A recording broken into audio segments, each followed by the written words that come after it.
नमस्कार, red alert news में आपका स्वागत है। मैं हूं आपके साथ विवेक। वक्त है खबरों का। तो खबरों में देखिए, मध्य प्रदेश के वन मंत्री और नरसिंहपुर जिले के प्रभारी मंत्री कुंवर विजय शाह कुछ ही घंटों के प्रवास पर नरसिंहपुर आए, लेकिन उन्हीं कुछ घंटों में जहां एक और नरसिंहपुर जिले के लिए कुछ सौगातें बता गए, तो वहीं अधिकारी, कर्मचारी और अतिक्रमणकारियों को चेतावनी भरे लहजे में कुछ चेतावनियां भी दे गए। देखिए हमारी ये रिपोर्ट। आइए हम आपको सुनाते हैं वन मंत्री विजय शाह की वह सौगात जो सीधे लाभ पहुंचाएगी नरसिंहपुर जिले के विकास को। नौरादेही अभ्यारण्य में अतिक्रमणकारियों को हटाए जाने के प्रश्न पर वन मंत्री ने बताया क्या दिया गया था पैकेज में और वर्तमान में उस पैकेज में क्या संशोधन किया गया है। आइए सुनिए वन मंत्री विजय शाह को। नौरादेही जो हमारा अभ्यारण्य है, आने वाले समय में बहुत अच्छा अभ्यारण्य बनने जा रहा है।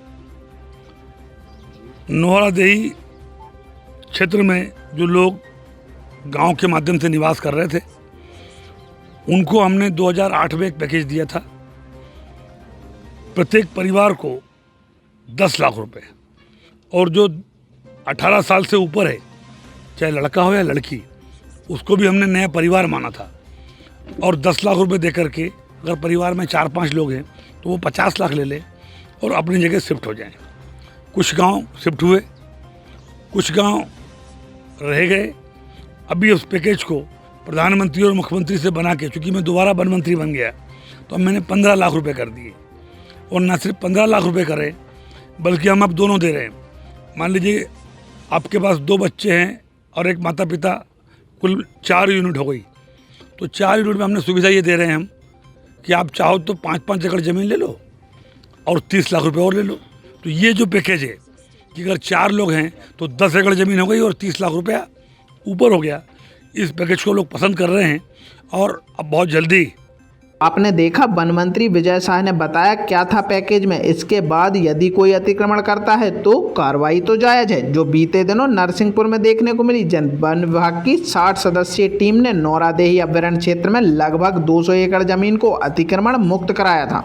जो आप बात कर रहे हैं, मुआवजा लेने के बाद भी, क्योंकि हम लोगों ने उस समय शक्ति ज़्यादा नहीं करी और वो जाकर के हटने के बाद भी वहाँ पर खेती कर रहे थे, लिहाजा जहाँ मुआवजा मिल चुका है उस शासकीय ज़मीन पर कब्जा करके खेती करना तो नियम विरोधी है।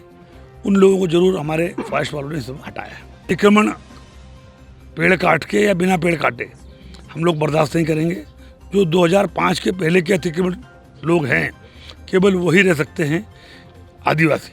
अगर वो सामान्य जाति के हैं तो उनको 3 पीढ़ी का रिकॉर्ड या 75 साल का रिकॉर्ड देना पड़ेगा, वरना फिर उनको हमें सख्ती से हटाना पड़ेगा। नरसिंहपुर जिले में लगातार ही अधिकारियों और कर्मचारियों के अप डाउन की चर्चाएं सामने आ रही थी, जिससे कार्य प्रभावित हो रहे थे। जब इस बात पर प्रभारी मंत्री विजय शाह से प्रश्न किया गया तो उन्होंने कहा यदि कोई ऐसा करता है तो यह उचित नहीं है और अगली बैठक में इस पर गंभीरता से चर्चा की जाएगी।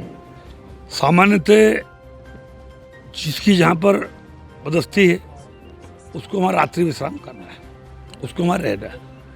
मुख्यालय छोड़ने की अनुमति अपवाद स्वरूप केवल कलेक्टर महोदय की अनुमति से ही संभव है। अगर बड़े पैमाने पर बिना इमरजेंसी कारणों के अगर लोग मुख्यालय पर नहीं रहते हैं तो अगली मीटिंग में निश्चित रूप से हम इसमें गंभीरतापूर्वक कोई निर्णय लेंगे।